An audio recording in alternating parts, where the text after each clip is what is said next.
Hello dear students, कैसे हैं आप सभी। I hope you all are well. तो मैं आपका साथी गौरव अग्रवाल आप सभी का मोस्ट वेलकम करता हूं इंग्लिश विद गौरव अग्रवाल के ऑफिशियल यूट्यूब चैनल पे। तो डियर स्टूडेंट्स, आज मैं आपके लिए लेके आ चुका हूं डे 41 की वीडियो, जिसमें आज हम बात करने वाले हैं use of demonstrative pronoun in spoken. कि जब हम अंग्रेजी बोलें उसमें डेमोन्स्ट्रेटिव प्रोनाउन का यूज कैसे करें। अब ये डेमोन्स्ट्रेटिव प्रोनाउन क्या होता है कि कई बार हम किसी को इशारा करते संकेत करते हैं कि यह पेन मेरा है, यह मोहन का भाई है यह घर बहुत अच्छा है। तो इस प्रकार के जो सेंटेंस, जो वर्ड्स होते हैं, उनको हम इंग्लिश में किस प्रकार से बोले। तो चलिए आज की क्लास को बिना किसी देरी के स्टार्ट करते हैं। Let's go. तो देखिए, सबसे पहले जानते हैं इसकी डेफिनेशन के बारे में कि वे प्रोनाउन, सर्वनाम या ऐसे शब्द जो किसी व्यक्ति, वस्तु या स्थान को दर्शाते हैं। अर्थात बेटा कि रियल स्टूडेंट्स, ऐसे शब्द जो ऐसे वर्ड्स होते हैं, फिर प्रोनाउन जो किसको दर्शा रहे हो, किसी व्यक्ति को, किसी वस्तु को या किसी भी स्थान को, या किसी व्यक्ति, वस्तु, स्थान की ओर इशारा करते, संकेत करते हैं। तो उस स्थिति में, उस सिचुएशन में हम डेमोन्स्ट्रेटिव प्रोनाउन अर्थात संकेतवाचक सर्वनाम का यूज करते हैं, प्रयोग करते हैं। देखिए, अब ये जो डेमोन्स्ट्रेटिव प्रोनाउन होते हैं ना, ये तो कौन कौन से होते हैं। एक तो होता है दिस, कौन सा होता है दिस, एक होता है दीज, क्या होता है दीज, और एक होता है दैट, और एक होता है दोज। चार है, दिस, दीज, दैट, दोज। कौन कौन से, दिस, दीज, दैट और दोज। ये चार क्या हो गए आपके डेमोन्स्ट्रेटिव प्रोनाउन। क्या हो गए डेमोन्स्ट्रेटिव प्रोनाउन। अब देखिए इनका जो यूज है वो कैसे करना, कहां पर किया जाता है, कहां पर किया जाएगा। देखिए, जब बात करें हम सिंगुलर में, अर्थात जब कोई ऑब्जेक्ट या थिंग क्या हो, हमारे पास में हो, क्या हो पास में। अगर सिंगुलर है तो दिस का, और प्लूरल है तो दीज का। अर्थात जब भी कोई चीज क्या हो, हमारे पास हो, नियर हो, क्या हो नियर। ठीक है, तो भैया क्या करना है, दिस का तो यूज होगा सिंगुलर में। कहां पर होगा, सिंगुलर में। और जबकि दीज का होगा प्लूरल में। कहां पर होगा भैया, प्लूरल में। समझ गए इस बात को कि अगर पास में कोई नियर है तो दिस और दीज का, और जब कोई वस्तु या कोई भी चीज हमसे क्या हो, दूर हो, क्या हो दूर हो, ठीक है, फार हो अर्थात दूर हो, तो क्या करेंगे, तब हमें यूज लेना है डेट का। डेट का यूज होगा सिंगुलर के लिए। किसका यूज होगा, सिंगुलर की। और जबकि दोज का जो यूज होने वाला है वो होगा प्लूरल के लिए। समझ गए बात को, इजीली कोई दिक्कत नहीं ना। दिस का यूज सिंगुलर में, दीज का यूज प्लूरल में। कब, जब कोई चीज क्या हो, हमारे पास हो। देखो, अब मैं बोलूं कि दिस इज माई पेन, यह मेरा पेन है। अब ये मेरे पास था ना, यह मेरे पास था। अब मैं बोलूं कि मेरे पास बहुत सारे पेन है, तो दीज आर माई पेन्स, ये मेरे पेन है। समझ गए इस बात को।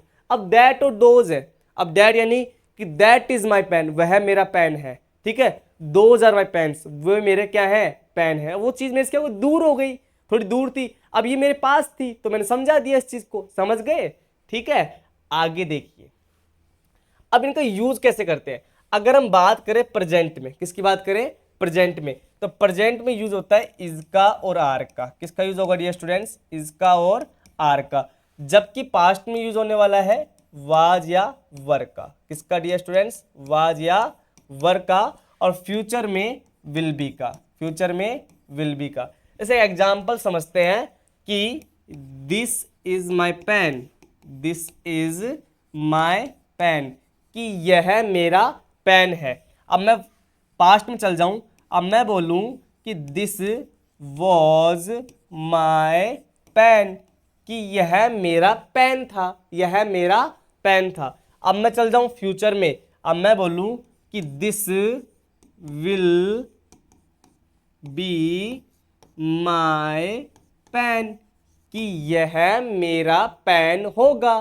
ठीक है, अब ये तो क्या है, यह मेरा पेन है, यह मेरा पेन था, और यह मेरा पेन होगा। समझ गए, कोई दिक्कत नहीं ना। चले आगे, ठीक है। अब देखिए इसके जो स्ट्रक्चर है, ठीक है। अब यहां पर देखिए डेमोन्स्ट्रेटिव प्रोनाउन, डीपी का मतलब क्या है, डेमोन्स्ट्रेटिव प्रोनाउन। अब किस प्रकार से बनाना है कि आपको अगर सिंपल सेंटेंस अर्थात अफर्मेटिव साधारण वाक्य बनाने हैं तो क्या करना है, डेमोन्स्ट्रेटिव प्रोनाउन, उसके बाद में जो आपकी helping verb present past future के हिसाब से, तो इज आर तो ये हो गया आपके प्रेजेंट के हिसाब से, वाज वर आ जाएगा पास्ट के हिसाब से, विल भी हो जाएगा फ्यूचर के हिसाब से, और लास्ट में आपका जो ऑब्जेक्ट जिसके ओर आप इशारा कर रहे हो वो, ठीक है। और ये आपका क्या होगा नेगेटिव में, नेगेटिव में क्या करना है आपको जस्ट ऑब्जेक्ट से पहले ला कर रख देना है नोट। अगर बात करूं इंटरोगेटिव में कुछ नहीं करना, डेमोन्स्ट्रेटिव से पहले आपको आपकी हेल्पिंग वर्ब ला के रखनी है, ठीक है। और अगर आपका इंटरोगेटिव नेगेटिव है तो कुछ नहीं करना, डेमोन्स्ट्रेटिव से पहले तो आपकी हेल्पिंग वर्ब और ऑब्जेक्ट से पहले आपका नोट, ठीक है। एक उदाहरण समझाता हूं, देखिए आपको एक उदाहरण लेके समझाता हूं मैं।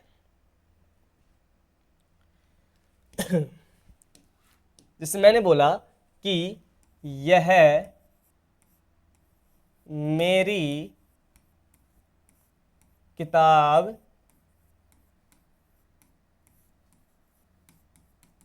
है, मैं सेंटेंस से स्ट्रक्चर बनाना सिखाता हूं आपको आज, है ना।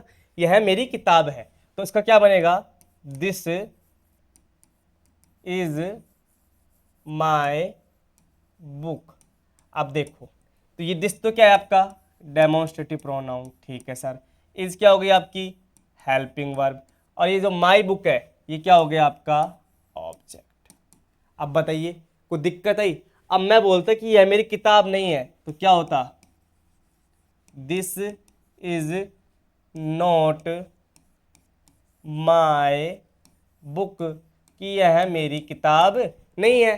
तो दिस तो क्या हुआ यहाँ पर डेमोन्स्ट्रेटिव प्रोनाउन, इज क्या हुआ यहाँ पर हेल्पिंग वर्ब, और उसके बाद में क्या आ जाएगा आपका नोट, और उसके बाद में क्या आया आपका ऑब्जेक्ट। कोई दिक्कत नहीं ना।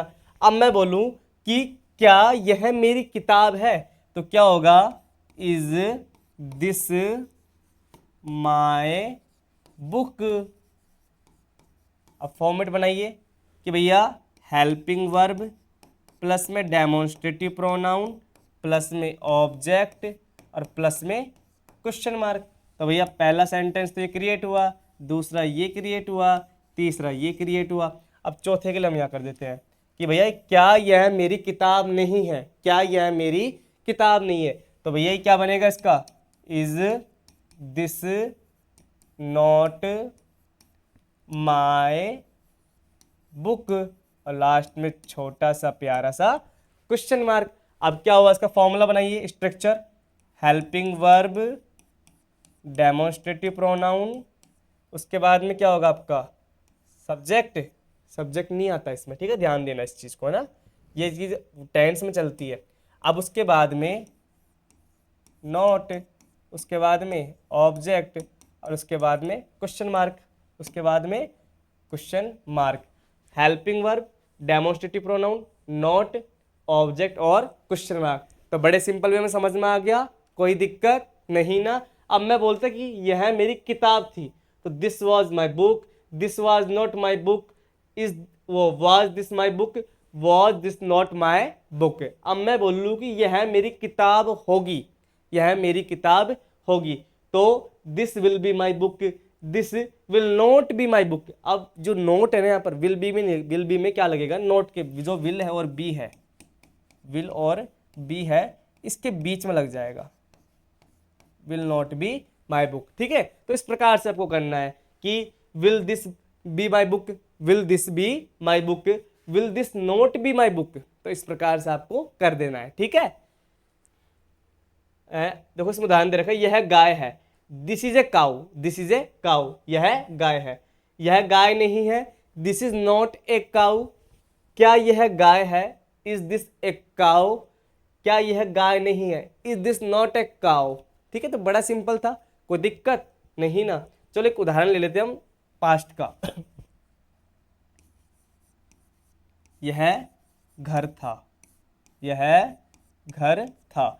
अब इसको बनाइए तो जैसे कि क्या बोलेंगे, this was home, this was home, ठीक है। देखो घर का मतलब क्या होता है होम, और मकान का मतलब होता है हाउस, ये ध्यान देना, ठीक है। अब मैं बोलूँ यह घर नहीं था तो this was not home, this was not home.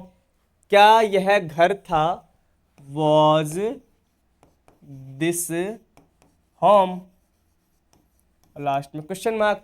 अब मैं बोलूँ क्या यह घर नहीं था, वॉज दिस नॉट होम, और लास्ट में क्वेश्चन मार्क। तो समझ गए होंगे डियर स्टूडेंट्स।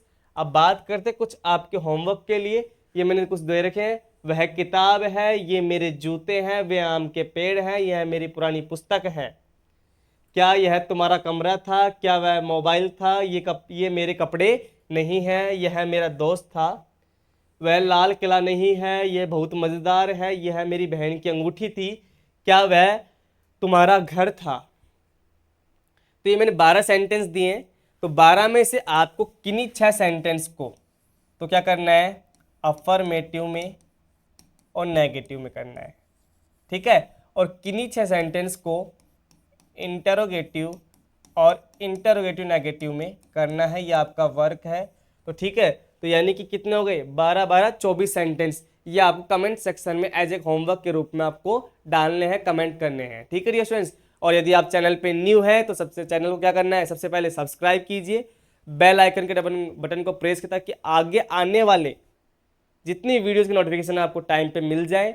और चैनल को सब्सक्राइब करने के बाद जितना हो सके उतना शेयर कीजिए, सपोर्ट कीजिए।